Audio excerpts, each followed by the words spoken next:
Hola a todos, estamos aquí recorriendo el municipio de Arteaga en el estado de Coahuila. Llevamos 2 días recorriendo algunos lugares acá con esta eminencia, este amigo, el profesor Flores Alfredo Valdés. Flores Valdés, y el cual lo vamos a conocer un poco más ahora de todo su trabajo que ha hecho en torno a las plantas. Él lleva muchísimos años, ha trabajado con muchísimas personas reconocidas y que probablemente muchos apellidos ustedes los reconozcan, y ha hecho una labor en la conservación muy grande acá en el estado de Coahuila. Buenas tardes, doctor, y Hola. saludo a todos los amigos que están en la casa y vamos a desarrollar un poquito sobre su trabajo. Cuéntenos un poco, doctor, usted lleva muchos años ya en lo del estudio de las cactáceas acá en el estado de Coahuila. Sí, Marcelo, yo empecé hace más o menos ya cerca de 40 años a conocer este importante género botánico que es muy común aquí en nuestro país, en México. También particularmente el estado de Coahuila es una región conocida por su gran riqueza botánica, muchas especies de cactáceas.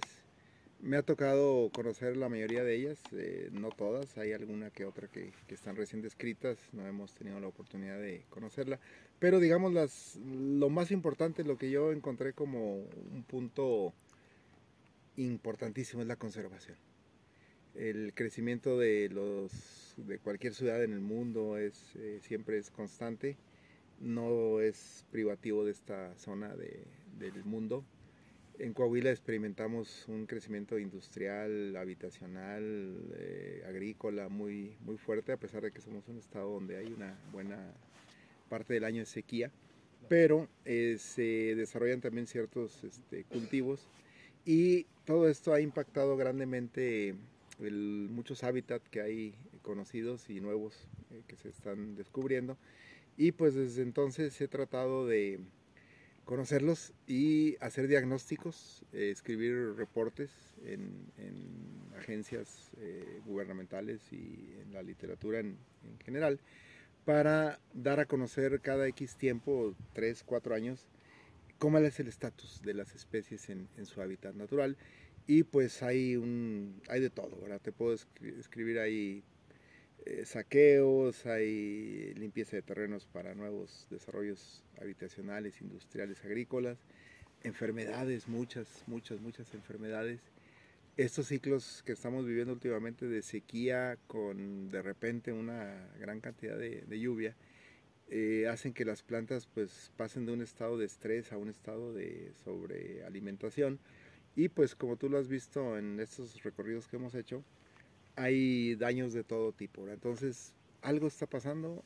Yo quisiera llamar la atención de los grupos conservacionistas, los biólogos, las gentes que saben del tema, para que entremos en una nueva época, en una nueva etapa, donde pasemos de lo que es el conocimiento de una especie en particular, algo que puede ser muy interesante desde el punto de vista botánico, a algo más desarrollado, que es la conservación. Durante su carrera usted ha trabajado, dentro de lo que hemos hablado, en el desarrollo de algunos espacios UMA se llaman acá, unidades Exacto, de se manejo llama ambiental. Si nos puede ambiental. hablar de eso. Sí, mira, desde un principio cuando yo empecé a trabajar con las cactáceas, me di cuenta de que pues estas actividades tienen que estar reguladas.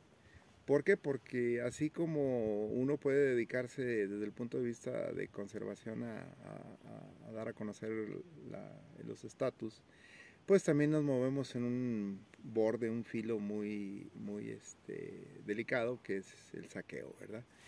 Desafortunadamente México tiene muchos endemismos.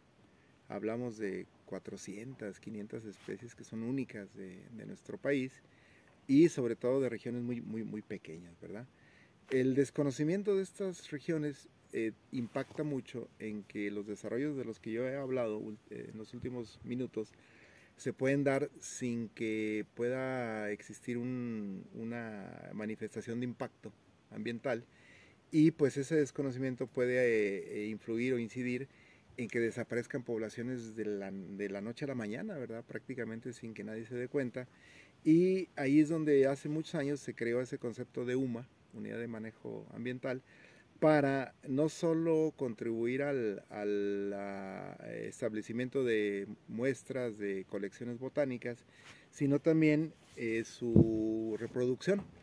Hay muchos tipos de reproducción, tú lo sabes, hay germinación por semilla, hay injertos en stocks más resistentes, hay esquejes, hay plantas que se reproducen muy fácilmente por cortes, brotes. Entonces, eso es lo que por un lado queremos fomentar, ¿verdad? Primero, la conservación en su hábitat, tratar de que no se dañen terriblemente como se está ocurriendo, pero también incidir en la reproducción de los especímenes. Todos son muy reproducibles con mucha facilidad. La época de las cactáceas es ahora, están en su época de desarrollo en el planeta, y hay una cantidad tremenda de semillas que se pueden colectar y con ellas hacer plantaciones bastante grandes, y eso es a través de lo que estamos platicando, ¿verdad? De las humas en México. También todo lo que hablábamos de las plantas del saqueo, ¿cierto? Yo tenía entendido que muchas de esas plantas, la Profepa creo que se llama acá, La Procuraduría Federal de Protección al Ambiente. se las entrega a estas unidades también para su manejo. Sí, mira, tenemos un problema también que es muy claro, que todo el mundo lo conoce. Cuando una planta es extraída de su hábitat, es muy difícil restablecerla otra vez en su hábitat porque requiere ciertos cuidados de reintroducción. Es por eso que organismos como la Profepa, cuando hacen decomisos de especímenes en ciertas zonas del país, puede ser aeropuertos, pueden ser carreteras, pueden ser centrales de autobuses, etcétera, ellos los entregan a personas que se han dedicado muchos años al cultivo. Hay una cantidad muy importante de personas en México que se dedican al restablecimiento de este tipo de especies. Hay muchas UMA en México, no te puedo decir un número, hay decenas de UMAs en todo el país. Ellos son personas muy capacitadas para poderlas hacer reintroducir o reproducir. Entonces, es uno de los mecanismos que operan en la actualidad, ¿verdad? Dentro de las plantas de acá de Coahuila, que es donde es su zona, bueno, para los que no sepan, Coahuila es un estado, un territorio gigantesco, muy grande, con distancias muy grandes, y con una variedad de plantas y de ambientes. Nosotros estamos ahora, si se fijan, estamos dentro de Coahuila, del estado de Coahuila, que es un estado bastante desértico, pero estamos en una zona de bosque ahora. Hablen un poquito de estas diferencias de hábitat y cuáles serían las plantas más vulnerables dentro de estos ecosistemas. Bien, como lo estás comentando, Marcelo, Coahuila es un estado muy grande, es el tercer estado más grande de la República Mexicana, y tenemos una cantidad muy diferente de hábitat, desde zonas puramente desérticas, zonas semidesérticas y zonas boscosas, y quizá tengamos en alguna parte del estado también zonas semitropicales. Mi experiencia dicta que en todo tipo de terrenos tenemos desarrollo de cactáceas. Tú lo viste aquí en este recorrido que hicimos. Aquí hay especies muy diferentes a las especies que se dan en las zonas eminentemente desérticas, y todas ellas están sujetas, por lo más que hemos visitado en estos días. Yo creo que para mí lo más importante es el que en los lugares donde se desarrollan haya causas de impacto, plagas, enfermedades. Veo que es muy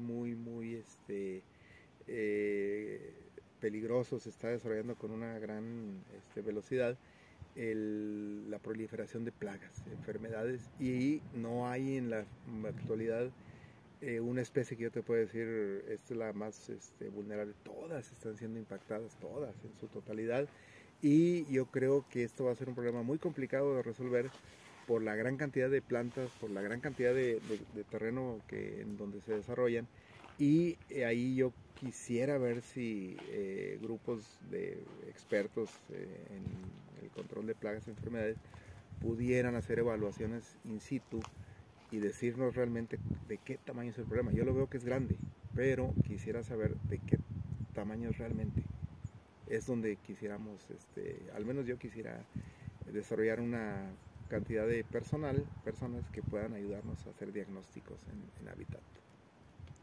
Los vamos a dejar ahora, vamos a recorrer un poquito lo que es el bosque para ver estas plantas donde estamos y para ver este tipo de hábitat que no es común, siempre la gente piensa que es lo desértico. Vamos a verlo y continuamos. Estamos ahora recorriendo y nos encontramos con un ejemplar grande de esta escobaria, pareciera por sus frutos mamilares. Si nos puede hablar un poco, doctor. Sí, es una escobaria del complejo de la Chafei, que es muy común en las zonas serranas de Saltillo, Arteaga, sobre todo Saltillo, Arteaga. En Ramos puede ser, pero en la Sierra La Paila. Es muy común en las zonas boscosas. Es una especie muy endémica. La hemos visto durante muchos años, pero creemos que es una especie conocida, pero parece ser que no, ¿verdad? Cuando vemos el tipo de fruto que tiene, que es un fruto como tipo mamilaria, pues surge la duda, pero no, definitivamente, cuando la vemos en flor, esta es una escobaria completamente. Háblenos un poco del clima acá donde estamos. Estamos en una zona de 2.200 metros sobre el nivel del mar. Es una zona húmeda, boscosa. Este bosque normalmente tiene ciclos de lluvia desde el mes de abril hasta el mes de noviembre, y es muy común que llueva en estas fechas en verano, en el mes de julio, agosto, septiembre. Por lo que estamos viendo es que la planta vive en suelo muy húmedo, ¿verdad? Es mucha porosidad por el inclinamiento, pero también es muy lluviosa esta zona, está muy húmeda. Y este bosque es un bosque de coníferas, básicamente. Encontramos de repente yucca carnerosana, aquí está aquí un poquito más hacia abajo, yucca carnerosana, agave escabra y muchas Leucophyllum frutescens, que es una especie de cenizo, y tilancias también ahí en los árboles, hay mucha tilancia. Entonces es una zona típica de un bosque húmedo, ¿verdad? Alto. Caminando entre el bosque, como les mostrábamos hace un rato, acá con el doctor Flores, y nos encontramos con una planta que también al parecer no se sabría bien qué podría ser. Cuéntenos, doctor.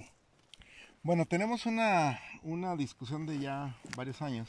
Polémica respecto a esta especie, ya que hace muchos años hubo un autor que publicó un Turbinicarpus gauti, que pues más adelante alguien lo asoció con un Echinomastus gauti, pero yo creo que como esta es una zona boscosa muy visitada por la gente, pues alguien alguna vez lo vio, lo describió, pero no se le dio la importancia que es. Hasta hace unos años empezamos a ver un desmonte de esas zonas boscosas muy terrible. Y esta especie creemos que está sufriendo una depredación terrible porque vive solamente en esta parte del bosque. Y yo creo que es ese Turbinicarpus gauti, que no tiene mucho que ver con el Bewini, que es al que se le asocia con el Gymnocactus bewini, porque es una especie que tiene una espinación muy digámosle, muy somera, muy pobre. No es tan densa como el verdadero Turbinicarpus, el Gymnocactus bewini, o el que también le llamamos Bewini senilis. Y la discusión también es porque el género Gymnocactus bewini es muy amplio su distribución.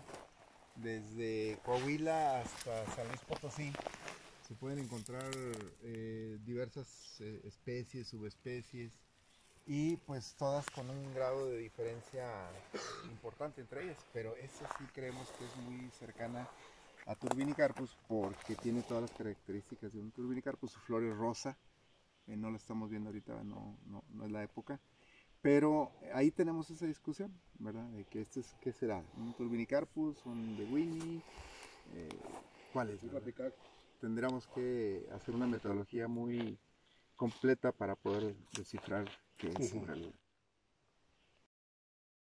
Bueno, luego de volver y de ver este hábitat ya tan extraño a lo mejor para algunos, para ir cerrando ya esta pequeña charla con el profesor, me gustaría abordar, porque usted ha hecho un trabajo en literatura de acá del estado de Coahuila, si nos podría decir de qué tratan estos libros, que son dos, si mal no recuerdo, los que ya lleva escritos acá en México.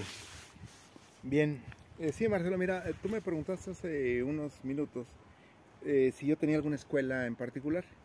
Yo cuando inicié mis estudios de cactáceas, yo siempre he trabajado desde muy joven, desde que tenía 24 años, en el Centro de Investigación y de Estudios Avanzados del Instituto Politécnico Nacional en su unidad Saltillo, donde el área de especialidad que yo cultivo es la ingeniería química.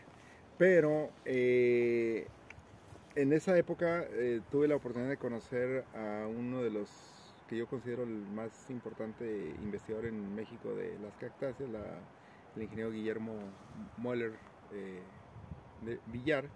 Él, te hablo del principios de los 80s, finales de los 70s, él establecía una comunicación permanente con muchas personalidades de aquellos años de la cactología, como el señor Werner Reppenhagen, Alfred Lau, Michel Lacoste, de Herth, Manfred Stover, Stefan Nietzsche, gran cantidad de personas, Milan Zahar, y todos ellos acudían a su negocio a intercambiar ideas, opiniones, y yo era buen amigo de Guillermo, entonces tuve la oportunidad de conocer a todas estas personas, y al estar asociado yo a un centro de investigación como el CIMBESTAB, pues ahí teníamos que hacer reportes, cultivar cierta área de interés, porque como te digo, era un boom en aquellos años la cactología. En la fecha sigue siendo muy importante, todavía hay muchas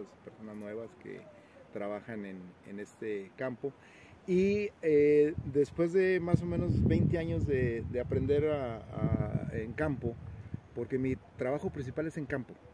Yo conozco más o menos el lugar donde se desarrollan cerca de 800 especies de cactáceas en todo el territorio nacional, y casi todas las que se desarrollan en el estado de Coahuila. Y en mi interacción con las autoridades ambientales, como la Secretaría de Medio Ambiente y Recursos Naturales a nivel federal, con la Secretaría de Medio Ambiente a nivel estatal en Coahuila, y con la Profepa a nivel nacional y a nivel en las delegaciones estatales, y con el Instituto Nacional de Ecología, pues me pedían reportes para las actividades que me daban oportunidad de realizar, como en mi caso era rescate de especímenes